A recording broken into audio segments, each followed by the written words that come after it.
Okay, let's start with linear equations in one variable.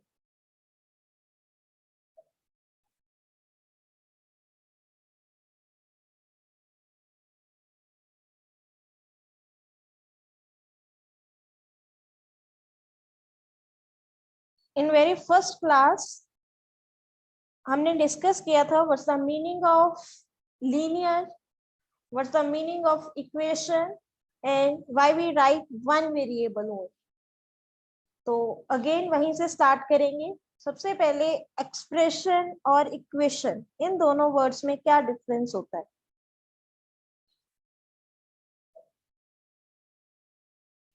तो किसी को याद है इन दोनों वर्ड्स में क्या डिफरेंस होता है?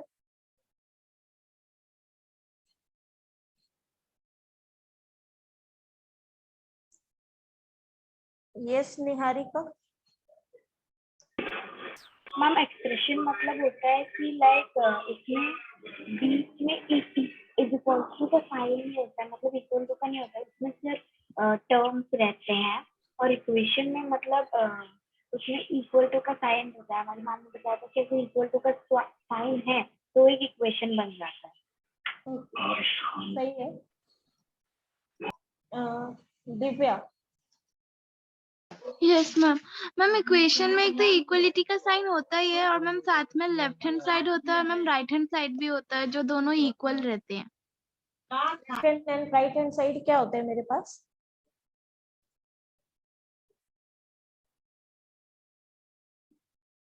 ओके, तो सही बताया दोनों ने. Expression is the combination of constants and variables. Expression मेरे पास क्या होता है? कांस्टेंट्स और वेरिएबल्स का कॉम्बिनेशन होता है. कांस्टेंट वेरिएबल्स तो सबको पता है ना क्या होता है. कांस्टेंट्स मेरे पास न्यूमेरिकल वैल्यू को बोलते हैं. Numerical value means numbers.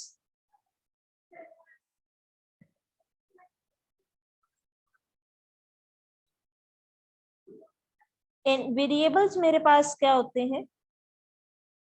जो वेरी करते रहते हैं और इनको डिनोट किया जाता है इंग्लिश अल्फाबेट से.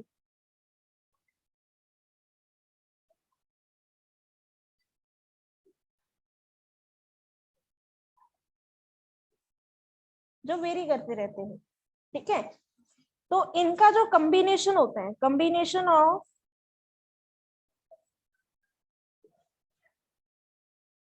Constants and variables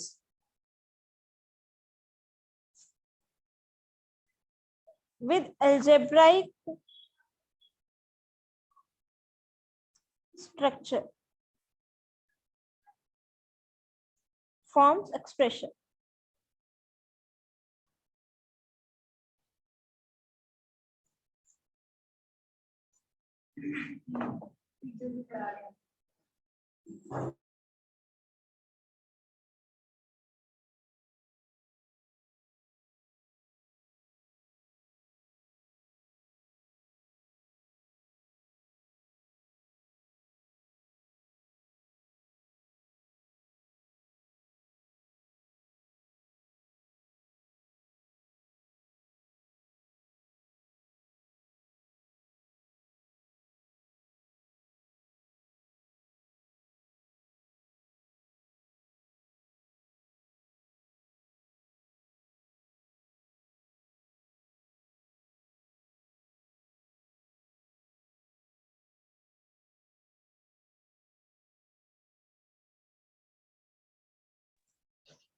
sorry, let's start again.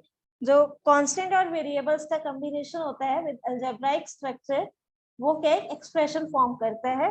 For example, जैसे मैंने एक नंबर लिया 2, इसको वेरिएबल x के साथ मल्टीप्लाई किया, अगेन इसमें कुछ नंबर ऐड कर दिया, इट्स एन एक्सप्रेशन.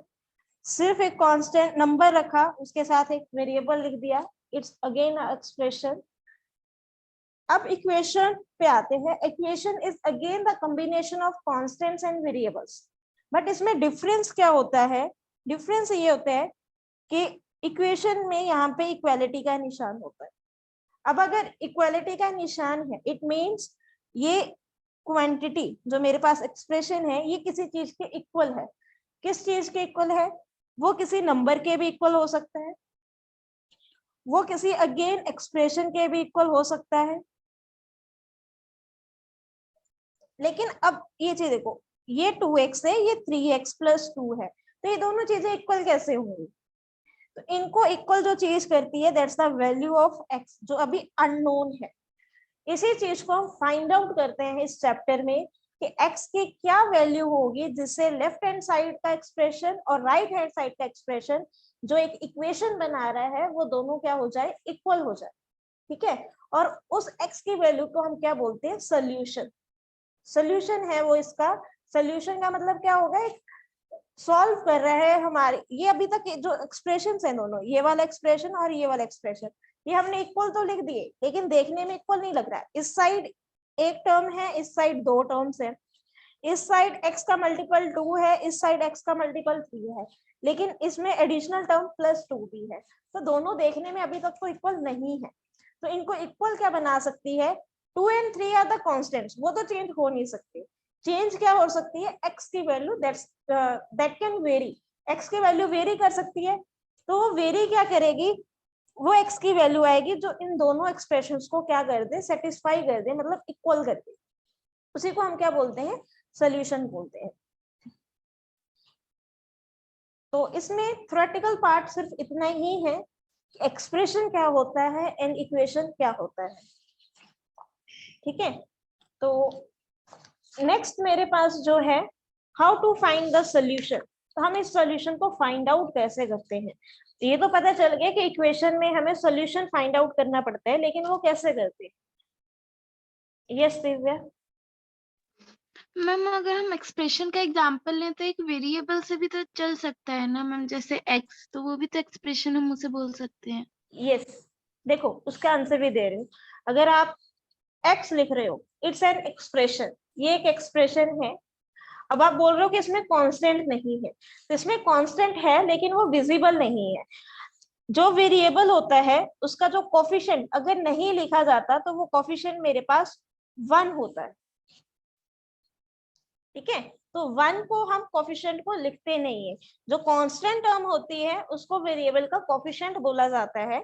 अगर तो वो 1 से ग्रेटर है देन, और 1 से स्मॉलर मींस नेगेटिव नंबर भी कभी कभी आ जाता है, लेकिन हम ट्राई करते हैं कि नेगेटिव को पॉजिटिव बना दें।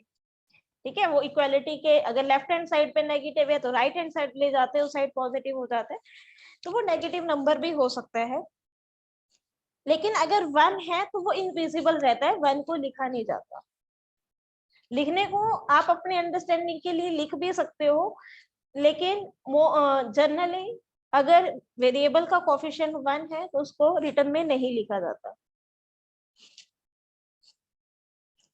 तो अभी दो तरह के सॉल्यूशन में हम लोग डिस्कस करेंगे। फर्स्ट है कि एक्सप्रेशन के दोनों साइड्स पे, इक्वेशन के दोनों side, left hand side and right hand side,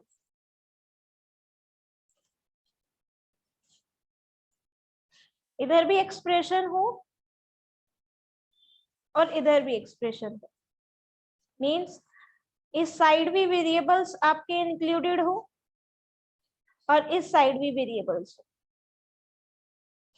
and second हम जो डिस्कस करेंगे दैट्स, एक साइड आपका एक्सप्रेशन हो, वो लेफ्ट हैंड साइड भी हो सकता है, राइट हैंड साइड भी हो सकता है, उसमें कोई दिक्कत नहीं है। एक्सप्रेशन मींस वेरिएबल्स का कॉम्बिनेशन हो और दूसरी साइड आपके पास एक सिर्फ कांस्टेंट नंबर हो। तो दोनों केसेस में जो मेरा सोल्यूशन है वो कैसे फाइंड आउट करते हैं वो डिस्कस करें। सबसे पहले मैं सेकंड वाले सॉल्यूशन को डिस्कस करूंगी। एक साइड आपका वेरिएबल वाला एक्सप्रेशन हो एंड दूसरी साइड आपका सिर्फ कांस्टेंट नंबर हो।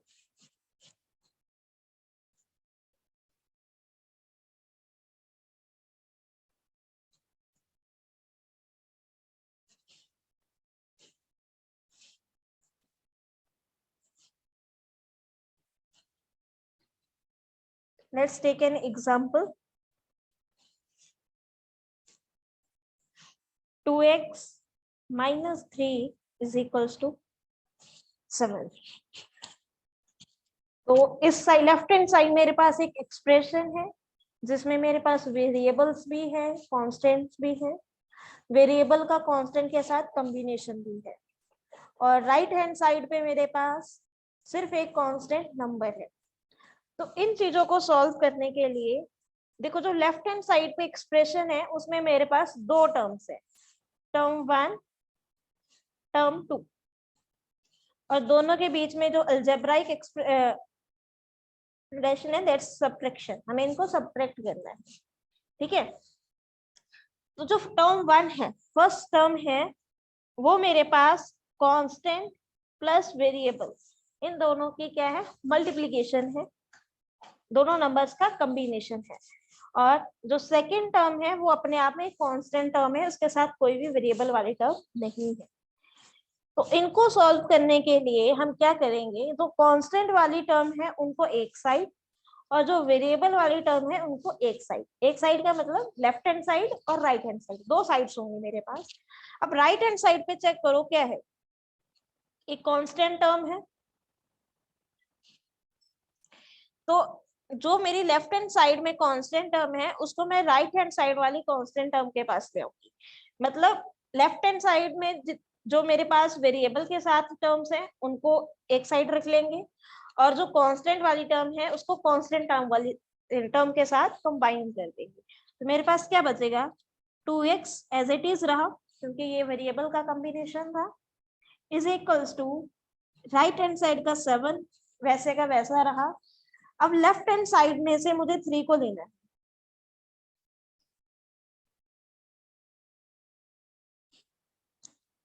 तो लेफ्ट हैंड साइड में जो 3 है उसका साइन चेक करो पहले कौन सा है, नेगेटिव।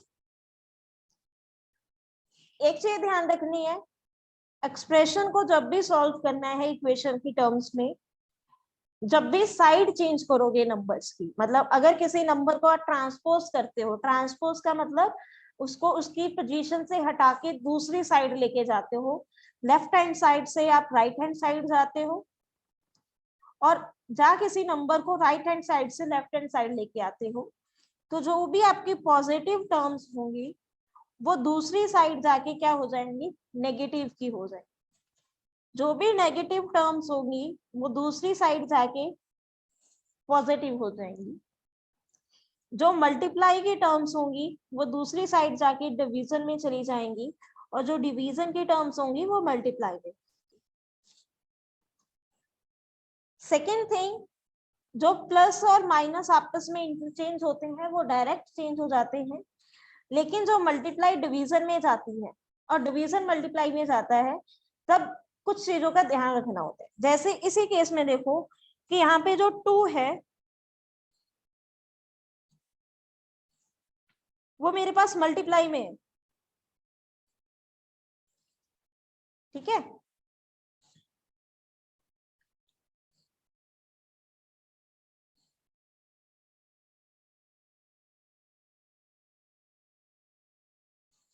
यहाँ पे जो 2x है उसमें 2 जो मेरा x के साथ मल्टीप्लाई में है, अगर मैं इसको इस साइड लेके जाऊं तो 7 से डिवाइड होना चाहिए, लेकिन वो नहीं होगा। क्यों नहीं होगा, क्योंकि अभी बीच में मेरे पास क्या है, -3 है।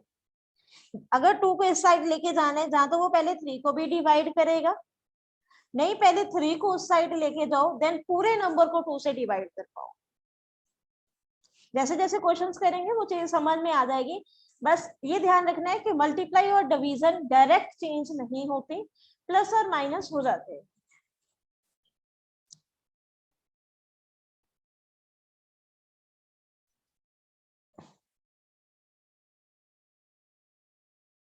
तो हम यहाँ पे थे, 2x को एज इट इज रखा 7, अब 3 को इस साइड लेके गए तो 3 मेरा किस साइन का है, नेगेटिव, इस साइड क्या हो गया, +3। 2x is equals to 7 + 3 10, and x की वैल्यू कितनी आ गई, 10। अब इस साइड 2x के साथ मल्टीप्लाई हो रहा है, 2 को इस साइड लेके जाना है तो ये क्या हो जाएगा, इस नंबर को क्या करेगा, डिवाइड करेगा। अब डायरेक्टली डिवाइड क्यों कर दिया, क्योंकि मल्टीप्लिकेशन को इस साइड जाते टाइम कुछ भी और नंबर नहीं मिल रहा, कुछ भी और साइन नहीं मिल रहा, और ना ही कोई नंबर है जिसको वो ऐड कर रहा है या माइनस कर रहा है, तो वो डायरेक्ट उसको क्या कर देगा, डिवाइड कर देगा। x की वैल्यू कितनी आ गई, 5 आ गई। अब x क्या है मेरा इस इक्वेशन का सोल्यूशन। सोल्यूशन कैसे है, अब इस चीज को वेरीफाई करना है कि आपका आंसर सही आया या गलत आया। आपके पास था 2x minus 3 is equals to 7, तो x की वैल्यू अगर मैं 5 रखूं, 5 2 10 माइनस 3, ये कितना आ गया 7, और राइट हैंड साइड पे मेरे पास वैल्यू कितनी थी 7, मींस आपका एक्सप्रेशन दोनों साइड से सेटिस्फाई हो रहा है, आपका आंसर बिल्कुल सही। ठीक है, अगेन एक क्वेश्चन और लेते हैं, थोड़ा और क्लियर होगा।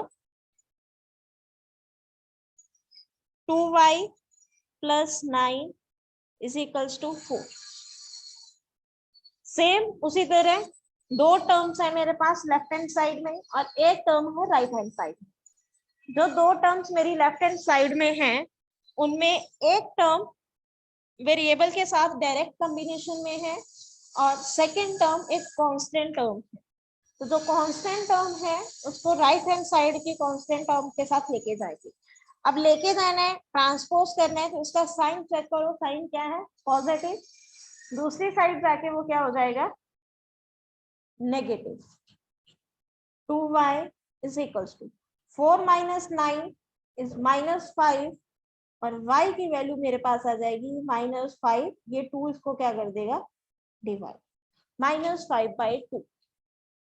चेक कर लो कि आपका आंसर सही है या नहीं। 2 y की वैल्यू कितनी है, माइनस 5/2 प्लस 9, 2 से 2 कैंसिल हो गया, माइनस 5 प्लस 9, तो ये मेरे पास कितना आ गया, 4 आ गया। अच्छा मुझे ये बताओ, ये प्लस माइनस में किसी को कोई दिक्कत तो नहीं है ना, कि अगर एक टर्म प्लस की है एक माइनस की है तो कौन सा साइन आएगा, प्लस होगा या माइनस में माइनस होगा।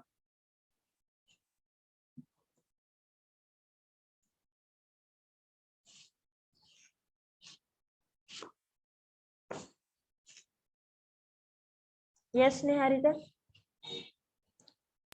मैम लाइक कभी कभी मेरे को कंफ्यूज हो जाता है जब ऐसा नंबर आता है -5/2 आता है जब आंसर, तो मैं कंफ्यूज हो जाती हूँ कि लाइक उसको डिवाइड करके कैसे आंसर आएगा, तो लाइक कैसे पता चलेगा कि वो करेक्ट आंसर है।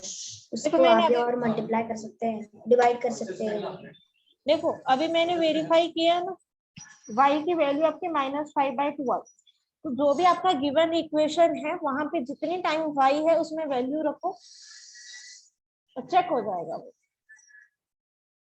अब यहाँ पे गलती होती है, जो मेनली गलती होती है वो यहाँ पे होती है वेरीफाई करते समय कि 2 के साथ 2 कैंसिल होगा या नहीं होगा।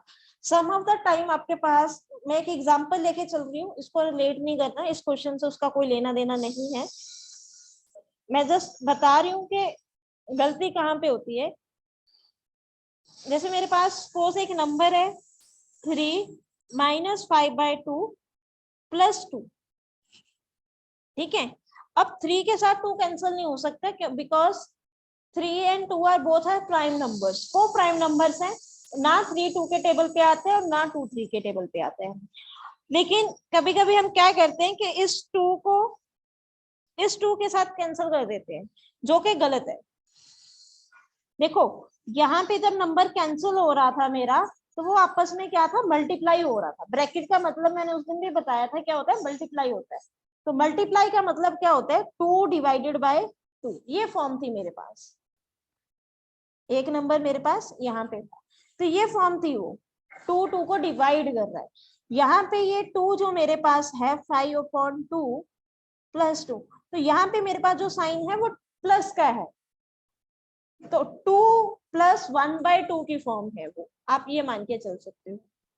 1 मैंने इसलिए बोल दिया, मैं 5 को 1 लेके चल रही हूँ एक बार, मतलब 5 की जगह के 1 अगर हो तो 2 + 1/2 की फॉर्म है, वो एलसीएम से सॉल्व होती है। तो यहाँ पे गलती नहीं करती किसी।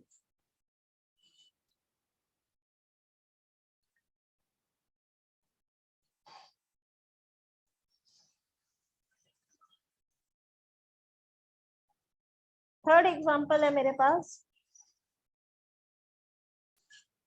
x/3 plus 5/2 is equals to -3/।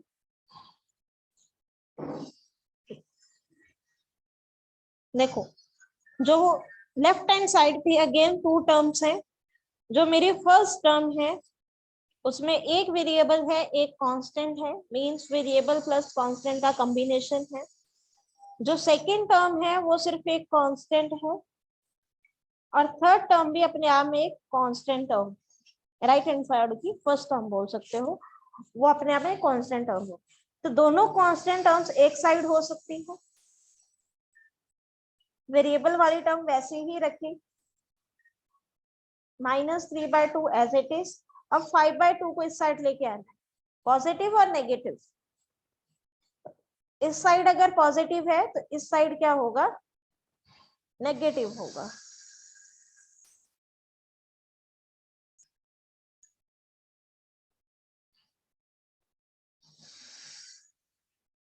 Again ये सेम आएगा।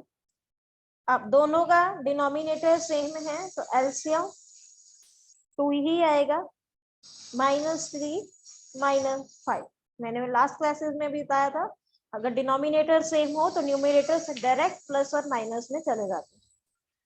x/3 -5 -3 that's -8 divided by 2। 2 और 8 कॉमन टेबल पे कट हो जाते हैं, दैट्स 4। तो x/3 की वैल्यू कितनी आई, -4। लेकिन मुझे x/3 नहीं, x की वैल्यू चाहिए। x को इस साइड ही रखा, इस 3 को इस साइड लेके जाना है। यहाँ पे 3 किस फॉर्म में है, डिवीजन की फॉर्म में। अगर डिनोमिनेटर में नंबर है इट मींस वो डिवाइड कर रहा है, ठीक है। तो इस साइड वो क्या हो जाएगा, मल्टीप्लाई हो जाएगा। x की वैल्यू मेरे पास कितनी आ गई, -12।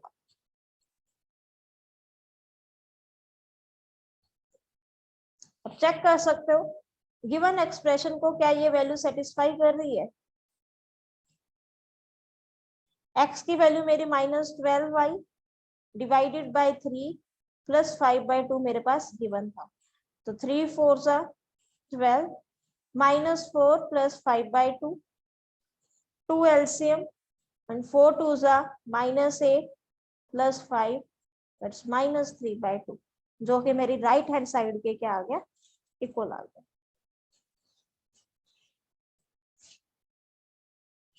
अब एक क्वेश्चन तुम लोगों के लिए,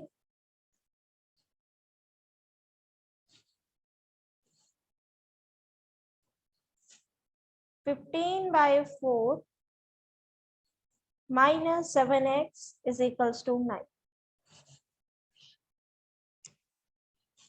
पहले बता रही हूँ प्लस माइनस की गलती नहीं करते।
ऋषिता मैं ये क्वेश्चन भी समझाऊंगी, एक बार ट्राई कीजिए जितना आपको 2 क्वेश्चन में समझ आए। 3 क्वेश्चन करवा दिए मैंने, उन 3 क्वेश्चन में जितना भी समझ आया उसको इसमें लगाने की कोशिश कीजिए और ट्राई कीजिए।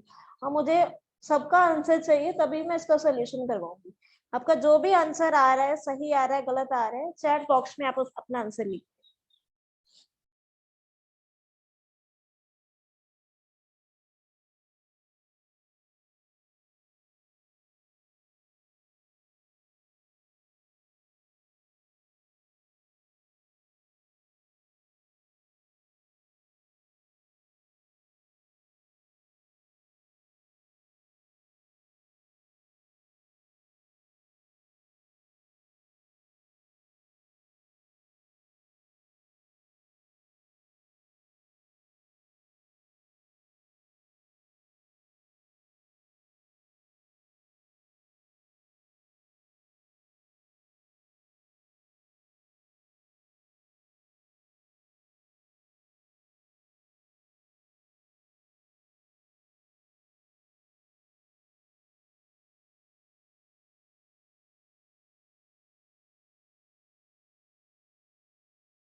Answer is -3/4। कैसे आएगा चेक करिए। अगेन लेफ्ट हैंड साइड पे मेरे पास दो टर्म्स है, वेरिएबल वाली टर्म मैंने लेफ्ट हैंड साइड पे ही रखी, साइन के साथ रखनी है। अगर पॉजिटिव है पॉजिटिव में रखनी है, नेगेटिव है नेगेटिव के साथ रखनी है। राइट हैंड साइड पे 9 एज इट इज, 15/4 को ट्रांसपोज करेंगे इस साइड, ये पॉजिटिव का है तो इस साइड क्या हो जाएगा, negative of 15/4। -7x as it is, 4 LCM, 9 4s are 36, -15 -7x is equal to 36 - 15, 21 divided by 4। अब 21 4 को डिवाइड नहीं करता तो, और ये 7 इस साइड मल्टीप्लाई में है तो डिवाइड में चला जाएगा, माइनस में है तो माइनस में ले आइए। देखो मल्टीप्लाई का नंबर जब डिवीजन में आता है वो अपने साइन के साथ ही आता है, तब साइन चेंज नहीं होता। अगर प्लस से माइनस के टर्म बनाते हैं तब चेंज होता है। यहाँ पे नंबर का साइन है, यहाँ पे वो एक्सप्रेशन नहीं है। तो 7 3s are 21, इट्स -3/4। सिंपल। चलो एक दो क्वेश्चन और रहते हैं, उनको ट्राई करो। बहुत ही सिंपल है, क्विक आंसर आ जाना चाहिए। x - 2 is equal to 7। Yes Niharika. Ma'am ma'am जो ऊपर वाला आपने दिखाया उसमें -21 कैसे आया? देखो ये 7 का जो नेगेटिव था ना वो इस साइड आया, जब वो इसीलिए माइनस हो गया। ठीक है वो लाइक उसको प्लस प्लस नहीं हो गया क्या वो? नहीं, देखो दो चीजें होती हैं। अगर तो पॉजिटिव टर्म आ रही है, सिर्फ कांस्टेंट नंबर के साथ पॉजिटिव है, वो इस साइड आ रहा है तो नेगेटिव होता है।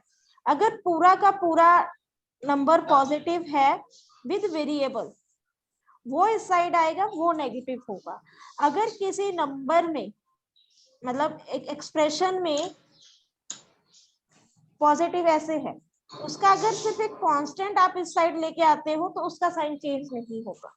ठीक है, अगर पूरे की पूरा एक्सप्रेशन आए उस साइड तब उसका साइन चेंज होता है। अगर उसको एक्सप्रेशन तो में मैम वो साइन ऊपर चला जाएगा? हाँ ऊपर नीचे, मैंने लास्ट क्लास में भी बताया था कि a/b में चाहे आप -a/b लिख दो, चाहे आप a/-b लिख दो, चाहे आप इनके सेंटर में माइनस लिख दो, तीनों का मतलब सेम होता है। Okay okay ma'am. Yes ma'am.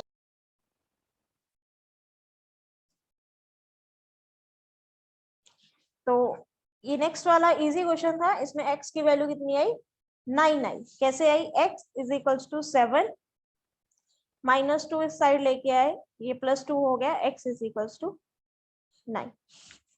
Again एक क्वेश्चन और है, t/5 इज इक्वल्स टू 10।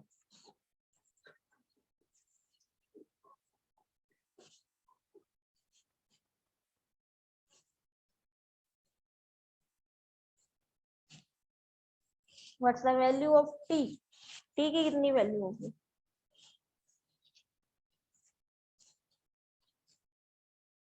ये मैं एनसीईआरटी के क्वेश्चन ही करवा रही हूँ एक बार।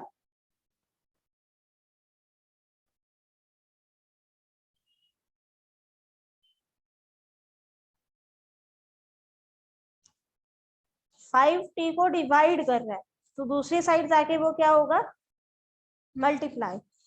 तो t इज इक्वल्स टू, ये 5 10 के साथ क्या हो जाएगा, मल्टीप्लाई हो जाएगा, and 5 10s are 50। Next question, 2x/3 is equals to 18।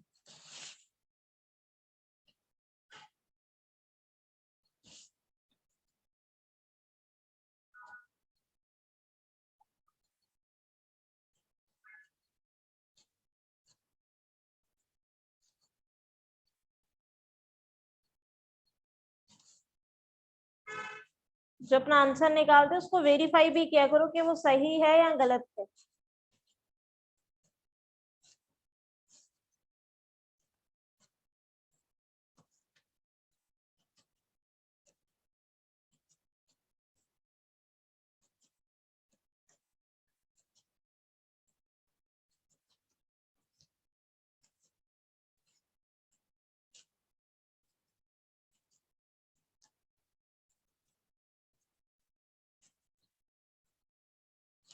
तो आंसर मेरा 27 आएगा। कैसे आएगा?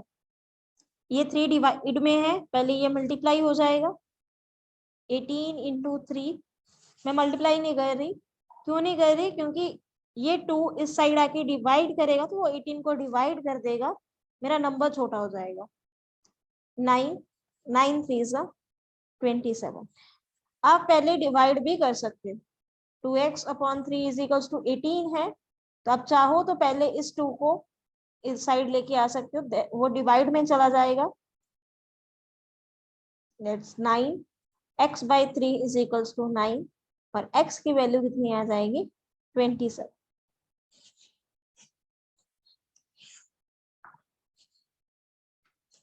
डाउट किसी को इन क्वेश्चंस में?